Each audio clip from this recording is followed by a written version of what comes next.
Good morning everyone, I'm Emmanuel Girlan and I will discuss about climate change. Ako nga pala si Frank Henry Ganaden.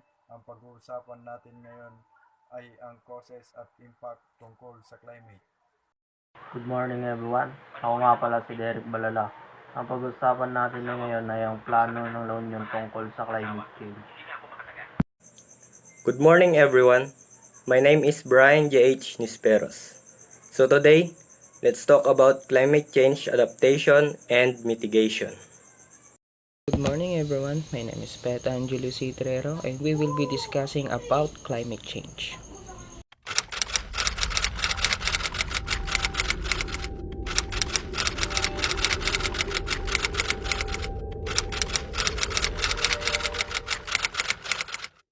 We are making a very significant change to the chemical constituency of the atmosphere and the oceans.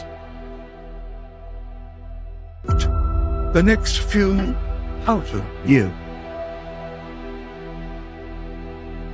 You only speak of green, eternal economic growth because you are too scared of being unpopular. The world's people have spoken. Their message is clear. Time is running out.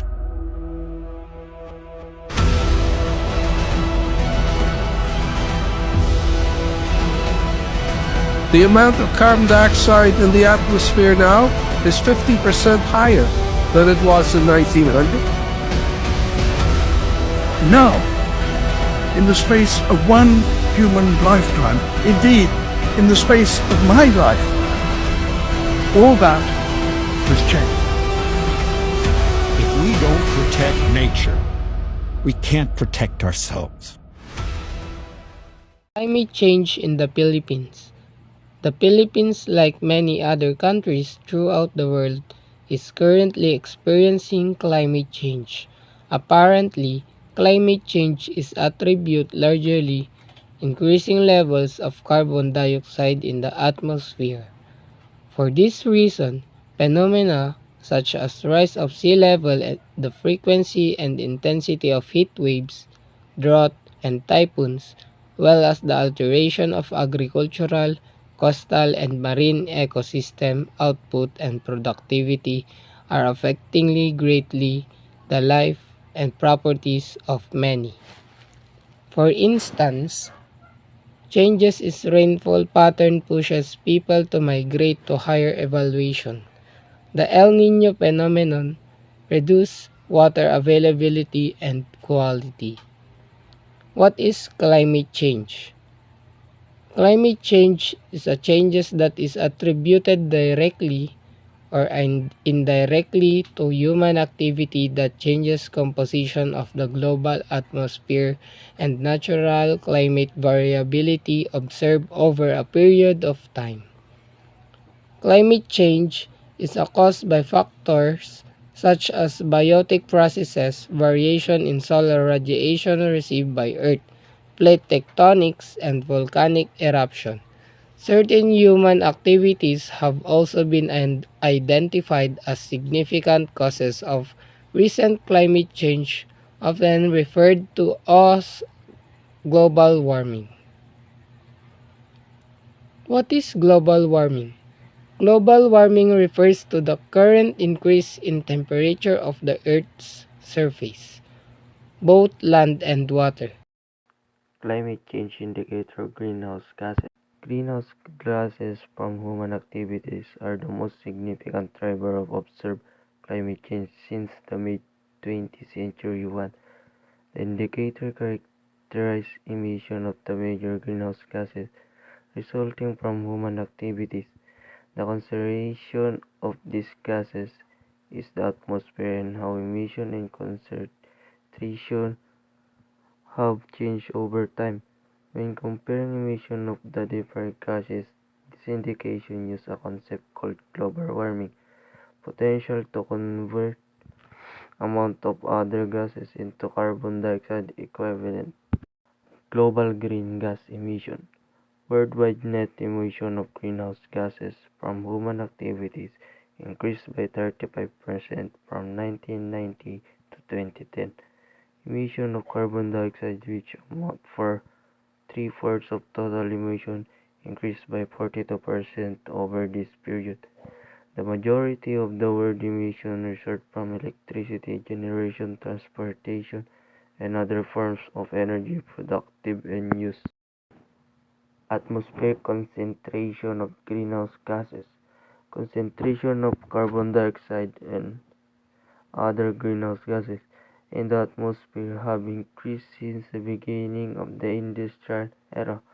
Almost all of this increase is attributable to human activity.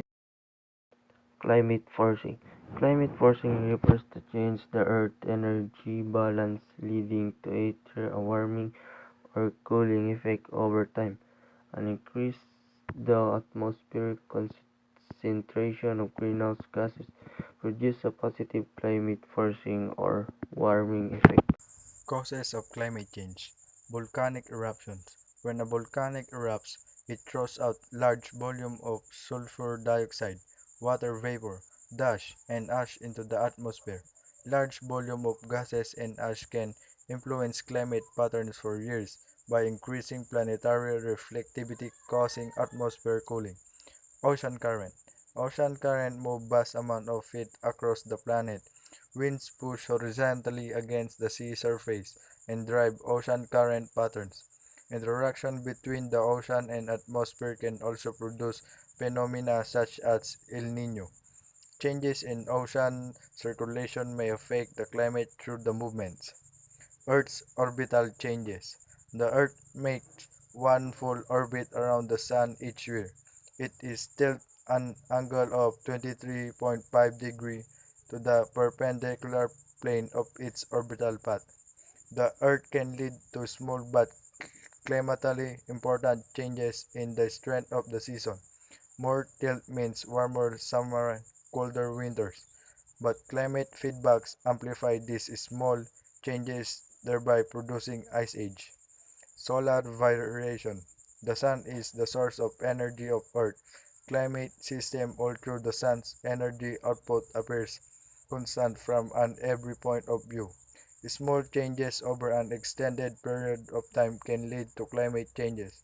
For instance, a decrease in solar activity was thought to have triggered the Little Ice Age between approximately 1650 and 1850, when Greenland was largely cut off by ice from 1410 to 1720s. Human factors. Climate changes can also caused by human activities such as burning forest fuels and the conversion of land for forestry and agriculture.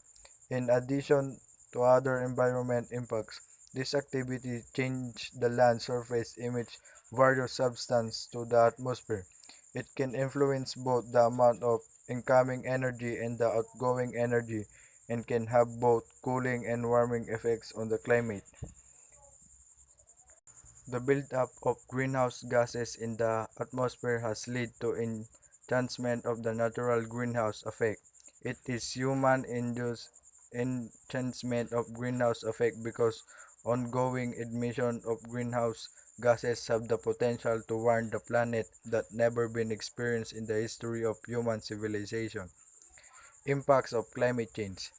Extreme weather. Climate change causes a change in weather patterns, precipitation, sea level rise, and wildlife. Droughts and floods. A combination of changes in precipitation and weather patterns brings out drought in one sector and great floods in neighboring areas. Shrinking of lakes. A decrease of precipitation causes the lakes to decrease in size. Desertification. Millions of square kilometers of once agricultural land becomes barren. Impacts of change. Shortage of food and water. Agricultural output in many regions of the world is become scarce because of drought, desertification, heat waves, wildfires, and changes in precipitation. Also, fresh water supplies are decreasing due to the melting of glaciers, the shrinking of lakes, and water contamination. Extinction of species. Max extinction of species is one of the most troubling effects of climate change. Humans have the technology to help us adapt to drastic changes in weather patterns, but animals could not adapt to it. Impacts of climate change. Ocean acidification. The increasing of oceans due to carbon dioxide will affect marine life at the bottom of the food chain. As a result, the entire food chain is being affected, and eventually land animals that are dependent. Fish will suffer as well. Melting glacier and polar ice caps. The polar ice caps and glaciers around the world play an essential role in regulating temperature by not only absorbing heat but also by reflecting the sun's light. Moreover, glaciers play an integral role in forming the world's perennial rivers, which are the responsible for agriculture that much of the world population is dependent. Impact of climate change. Spread of disease and food poisoning. An increase in temperature will always spread malaria and dengue fever as well as several other diseases. Moreover, it will increase salmonella outbreaks. Adaptation. Adaptation refers to adjustments in natural or human systems in response to actual or expected climate change impacts. The goal of adaptation is to reduce vulnerability to climate impacts and increase resilience, helping communities, ecosystems, and economies cope with changes that are already happening or anticipated in future. And the other one is mitigation. Mitigation involves efforts to reduce or prevent the emission of greenhouse gases. Mitigation addresses the root causes of climate change, aiming to slow down or limit the long-term effects of climate change by lowering emissions or increasing carbon sinks. Here is the other definition for you to understand what it means, what it does, the goal, focus, geographies, and examples of mitigation and adaptation.